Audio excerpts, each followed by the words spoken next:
Episode 5. Fallout is more terrifying than you think. What if the end of the world wasn't caused by war, but by companies preparing for it? What if the greatest human experiment in history didn't happen in a laboratory, but underground, inside vaults, filled with families who trusted advertisements more than truth? In this universe, the bombs were only the final act. The real story began decades earlier, inside boardrooms and laboratories, and with profits and twisted science in mind. Fallout is not a game about nuclear devastation. It is a story about fear, about control, about what happens when survival becomes a business model. This is the hidden story of Fallout, a world where technology replaced morality, where survival became an experiment, and where humanity learned too late that extinction does not begin with explosions, it begins with choices, and that progress without conscience creates monsters. So ask yourself, would you have entered a vault if you knew the truth? Fallout began in 1997 under Interplay and Black Isle Studios. Its creators were looking to create a sequel to a game called Wasteland, but couldn't get the rights to make it happen. So instead of giving up, they decided to create a whole new IP inspired by that game. They imagined a future where America never abandoned its 1950s optimism, a world obsessed with nuclear power, consumerism, and military dominance. And that's how Fallout was born. The first game and its sequel were not power fantasies. Instead, they were moral laboratories. You weren't saving the world, you were navigating the ruins of failed decisions. Every town, every mutant, every faction was a consequence. But Interplay collapsed financially, and in 2004 decided to make a deal with the other big dog of RPGs of that time, Bethesda Softworks. Thanks to its The Elder Scrolls series, Bethesda was the reigning king of first-person RPGs at that time. So Interplay, drowned in debt, gave them a license to make the next 3 Fallout games. However, the studio that built Fallout could no longer survive in the industry it helped shape, and only 3 years later, they had to sell the whole IP to Bethesda. Bethesda Softworks acquired the franchise and 1 year later reinvented it with Fallout 3. As expected, the camera moved from isometric to first-person to cash in on Bethesda's specialty. The audience expanded, but the philosophy remained. War. War never changes. During Interplay's financial collapse, some of the main members of the now-defunct Black Isle Studios decided to start their own company, and in June of 2003, Obsidian Entertainment was created to do what only Black Isle Studios knew how to make: the best Western RPGs of all time. And so, on October 19, 2010, Fallout New Vegas saw the light. It was made through Bethesda's engine and mechanics, but with some of Fallout's original creators' brains and hearts. The result was one of the best titles of the franchise. And then, by November 2015, Bethesda released its own sequel, Fallout 4. Mostly stripped of its core RPG elements, it became almost unrecognizable, but at its heart, it was still Fallout, and it helped expand its lore. Fallout became not just a game series, but a warning disguised as entertainment.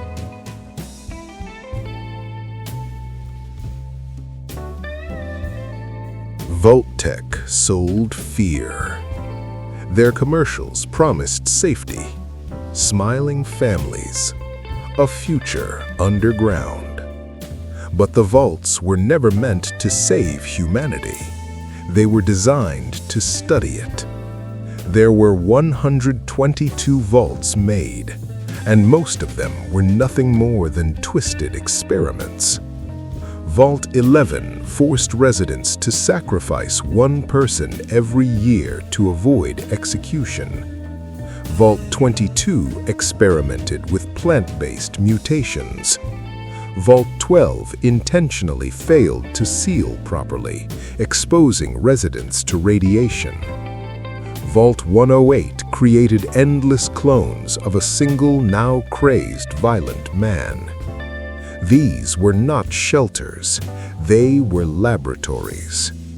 The US government partnered with Vault-Tec to observe how humans react to isolation, authority, scarcity, panic, and long-term confinement. Why? Because the people behind the US government, who would later become the Enclave, wanted to leave Earth for space colonies. And they needed data on how societies survive or collapse.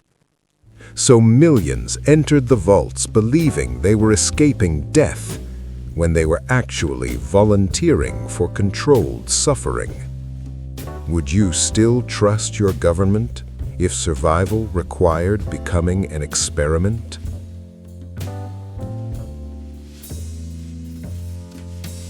The Enclave are the remnants of America's political elite. They hid in secret bunkers while citizens burned. To them, radiation meant impurity, mutation meant contamination, and survival meant extermination. They planned to wipe out the wasteland's population and repopulate Earth with pure humans. Not rebuild society, replace it. Their ideology reveals Fallout's darkest truth. When institutions survive disasters, they don't become kinder, they become stricter. They don't protect people, they protect power. Is a government still legitimate when it abandons its citizens, or does it become just another faction with a flag?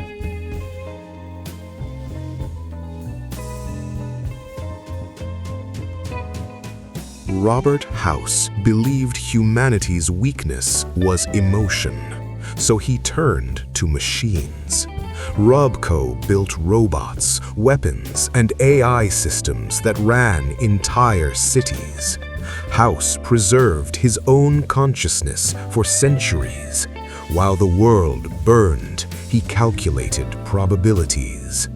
In New Vegas, he controls armies of Securitrons from a tower, claiming only he can restore civilization.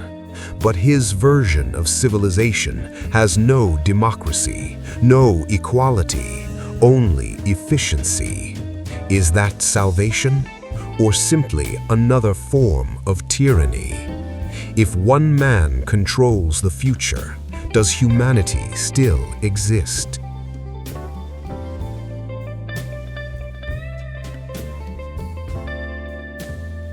The Brotherhood began as soldiers who saw what technology had done to the world. They decided dangerous knowledge must be locked away. So they hoard weapons. They destroy mutants. They slaughter ghouls. They enforce hierarchy. Sometimes they protect people. Sometimes they abandon them. Their contradiction defines Fallout. They fear technology, yet depend on it to survive. They believe only they are responsible enough to wield it. Is that wisdom, or fear disguised as duty? What happens when those who control the weapons decide who deserves protection? New Vegas, Ideologies at War. In Fallout New Vegas, the wasteland turns into a political battlefield. Three powers rise. The new California Republic, democracy in ruins. A republic trying to rebuild America. but plagued by corruption, bureaucracy, and overexpansion. They mirror the old world that failed. Can democracy survive scarcity, or does it collapse under its own weight? Caesar's legion, order through terror. A society built on slavery and violence. Inspired by ancient Rome, Caesar believes civilization requires brutality. Freedom is weakness, mercy is decay. Is stability worth cruelty? Can a society built on fear ever last? Mr. House, the Machine King. A single mind controlling Vegas.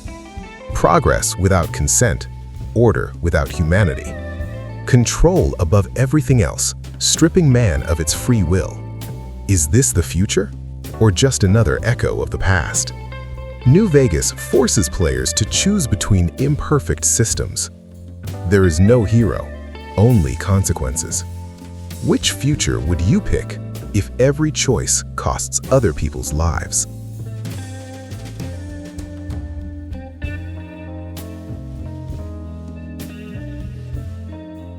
Radiation did not just destroy bodies, it created new species, supermutants, ghouls, abominations.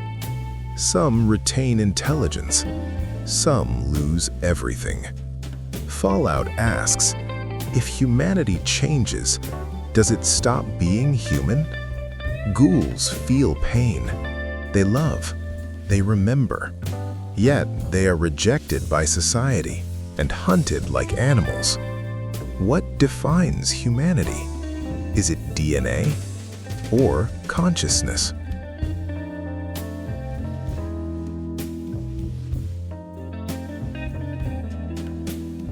Fallout is not about nuclear war.